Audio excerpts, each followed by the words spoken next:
Sa nakaraang video ay pinag-usapan natin kung paano nga ba nagsimula ang 7-Eleven convenience store. At ngayon ay pag-uusapan naman natin kung paano nga ba nagsimula ang kariban nito, ang mini stop, na ngayon ay naging Uncle John's na.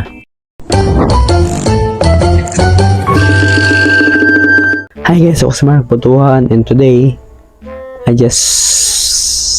Hi guys, ako si Mark Butuhan and today I just want to say to you na pasensya na kung ganito yung boses ko ngayon dahil medyo namausaw kahapon and tinuloy ko lang ngayon kasi ang promise ko sa inyo ay may upload na natin to this week.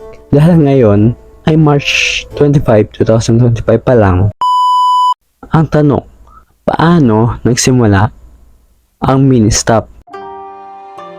Nagsimula ito noong 1980 at matatagpuan ito sa Japan. Itinatag ito ng company na nagngangalang Jasco Company Limited, ang mini stop. Gamit lang yung kanilang initial investment na 13 million yen. At sa pera natin, mahigit 16.7 million pesos. Ang Jasco na ngayon ay kilala ng bilang Aeon ay isa sa pinakamalaking retailer sa buong Asia. At syempre ang pagmamay-ari ng kampanya na ito ay ang mga kilalang shopping center, pharmacy store, discount store, at supermarket sa Japan. July 1980 nung buksan ang kauna-unang mini stop o Koriyama at ito ay makikita sa Yokohama, Japan.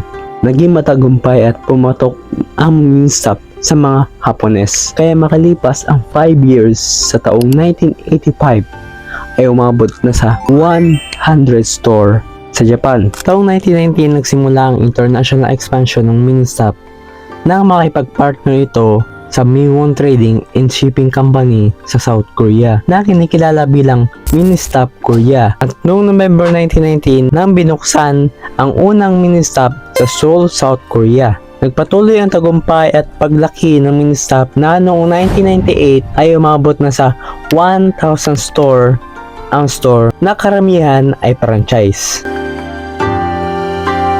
Taong 2000 ay pinasok na rin ng Pilipinas ang mini stop sa pamamagitan ng kampanya ng mga Gokongwei ng Robinsons Retail Company Incorporated. Dinala daw ng Robinsons ang mini stop sa bansa sa pakikipagpartner nito sa Mini Stop Japan, pati na rin sa Mitsubishi Corporation. Mula noon, isa na ang mini stop na sisikat na convenience store sa bansa. Wow. At magiging karibal na nangungunang 7-Eleven. Sa totoo lang guys, 7-Eleven lang ang pinakamalapit na convenience store dito sa lugar namin sa Subic.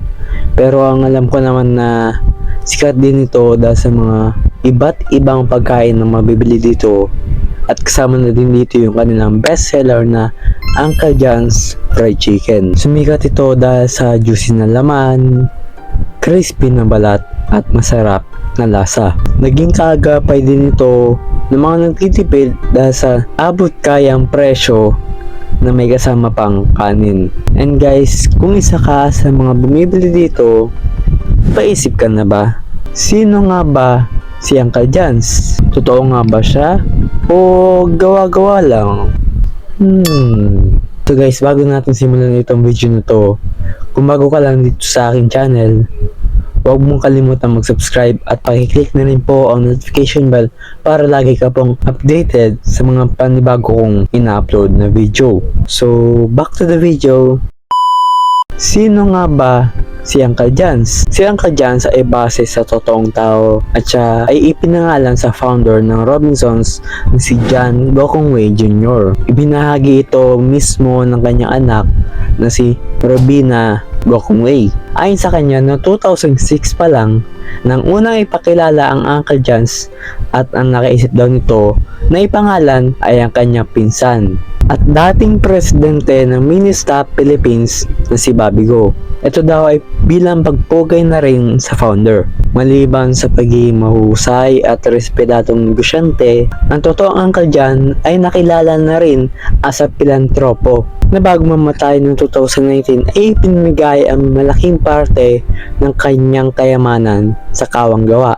2018 nang makuha ng Robinsons Retail ang shares ng Mitsubishi Corporation sa Ministop PH. Dahil dito ay lumaki pa ang shares ng Robinsons sa Ministop na mula 51% ay naging 60% na nilang pag-aari. Wow. Nais ng Robinsons na paramihin pa ang mga Ministop sa bansa na noong panahon na yon ay meron na mahigit 400 plus stores sa mga pangunahing lugar ng Metro Manila, sa Luzon at sa Visayas. Sa pagpasok ng taong 2022 ay naglabasan ng mga balik-balita na nawala na daw ang Ministop sa bansa. Marami ang mga taga-suporta nito na magulat at nalungkot na mabasa ito ang headline.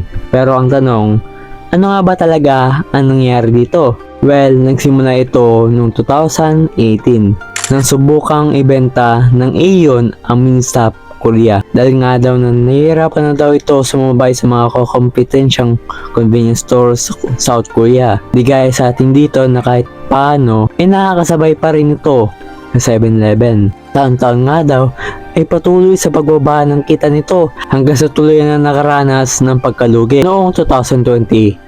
Dala na rin ng pandemic hanggang sa tuloy na nga daw ibinanta ng Aeon sa Lotte Corporation ang Ministop Korea noong January 2022 sa halagang 260 million US dollars o 15.2 billion pesos sa pera natin. Sa totoo niyan ay hindi lang daw sa South Korea nahihirapan ang Ministop dahil maging sa bansa ng pinanggalingan nito ay nahihirapan na rin daw may pagsabayan sa tinatawag nilang Big 3 convenience stores sa Japan na 7-Eleven, Family Mart at Lawson. Kasabay nga lang ng balitang pag-pull out nito sa South Korea ang balitang paglabas nito sa Pilipinas. So ang tanong, tuluyan na nga ba nawala ito sa bansa?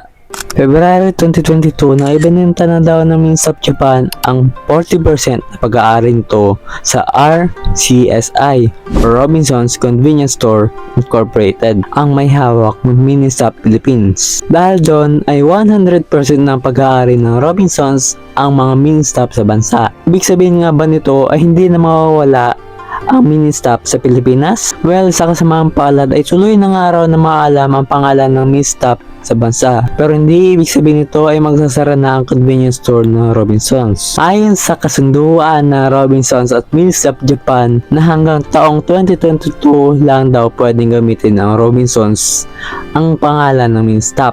At pagkatapos daw ng 2022 ay kailangan na daw nilang mag-rebrand o magpalit ng pangalan ang mga convenience store ng Robinsons. Kaya noong April ay nagkaroon sila ng pa-contest para sa maging bagong pangalan nito. After noon, sa 8,000 taong sumali dito ay isang pangalan lang daw ang nangibabaw. Walang iba kundi ang pangalan ng kanilang bestseller na produkto, ang Uncle John's. At makalipas ang October 12, 2022 na makita ng publiko ang Uncle John's sa Pampanga.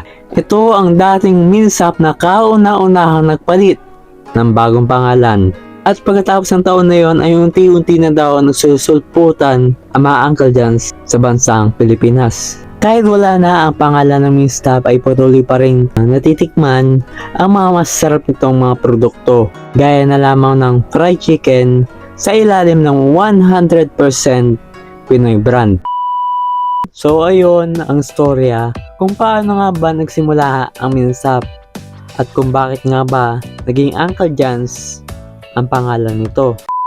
So yun guys, kung nakaabot ka sa dulo ng video na to ay baka naman subscribe mo na ako. Sobrang dami nanonood sa akin na hindi na subscribe, kaya ano pang hinihintay mo? I-subscribe mo na yan at pakiclick na rin po ang notification bell para lagi ka po updated sa mga panibago kong ina-upload ng videos. At paabotin na rin po ako ng 500 subscribers this year. So ayun lang, again, this is Mark Putuhan and I will see you on my next video. Support me for more upcoming videos.